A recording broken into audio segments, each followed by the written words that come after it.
안녕하세요. 알러브 핸즈온의 이재석입니다.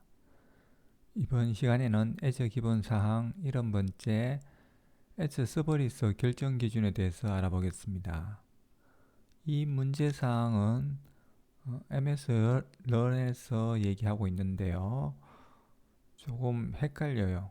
그게 무슨 말이냐 그러면은 이 문제된 사항에 대한 해결 방법이 애저 펑션과 로직 앱스가 둘 다 가능하다는 거예요.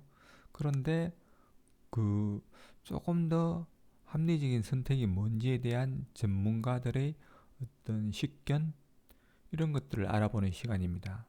그러니까 꼭 뭐가 된다 안 된다 이렇게 보기보다는 조금 더 나은 선택지를 고르는 기준이라고 보시고 공부하시면은 다음에 서버리스 결정하실 때 도움이 좀 되실 거예요. 첫 문제가 뭐냐 그러면은 잘 알려진 API에서 오케스트레이션을 수행하는 경우 어떤 서비스를 이용하는 것이 좋으냐. 여기 보면 키워드가 잘 알려진 API예요. 그리고 또 오케스트레이션 감이 오시나요? 로직앱스가 좀 더 좋습니다. 왜 그러냐 그러면은 로직앱스에는 이미 구성된 API를 통해서 하는 거예요. 이미 만들어져 있는 API를 이용하는 거죠. 그래서 이제 다양한 이 서비스들을 비즈니스적으로 연결하는 거. 그래서 워크플로우를 완성하는 거기 때문에 로직 앱스가 더 좋을 수 있습니다. 에서 펑션 같은 경우 안 된다는 얘기는 아니에요. 그런데 호출할 API와 그 호출 방법을 일일이 다 조사를 해야 돼요. 각각을.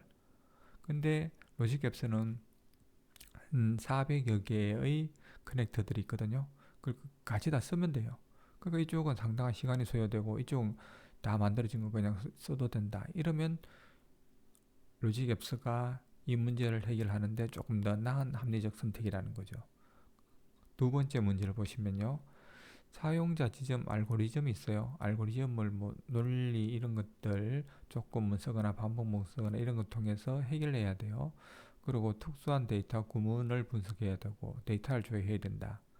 이렇게 되면은 이제 펑션이 더 쉬울 수 있어요. 왜냐 그러면은 간결한 언어 또 간결한 빌드를 이제 펑션에서 구성할 수 있으니까요. 로직 앱스도 논리 연산이 가능은 해요. 가능은 한데 그 애저 펑션처럼 그 한 줄 한 줄 몇 줄 안 되는 것을 이렇게 그 시각적으로 표현하려고 하면은 일이 많아지고 나중에 봐도 시각적으로 압도돼요.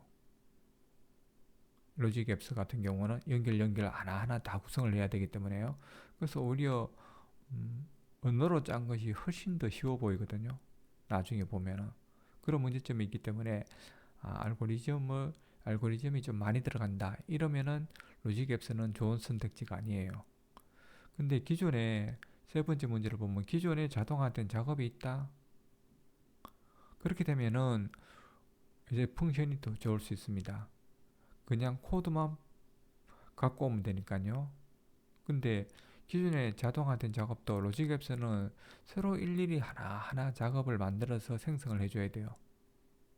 로직 앱스가 안 된다는 얘기가 아니고 이렇게 다 만들어진 거 기존 것을 활용할 때는 좋은 선택지가 아닐 수도 있다는 거예요. 오히려 이제 펑션이 더 좋은 선택일 수 있습니다. 그리고 시각적 개체 워크플로우를 선호한 경우 이게 누가 사용하냐에 따라서 선호도가 많이 갈립니다.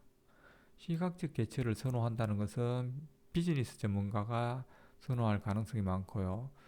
로코드인 선언적 시각적 환경을 더 좋아하니까요.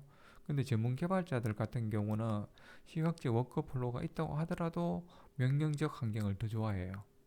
그래서 이거는 회사에서 똑같은 이런 일을 한다고 봤을 때 그 개발하는 사람이 누구냐에 따라서 좀 갈리는 문제라고 봐야 됩니다. 네, 그럼 오늘도 수고하셨습니다.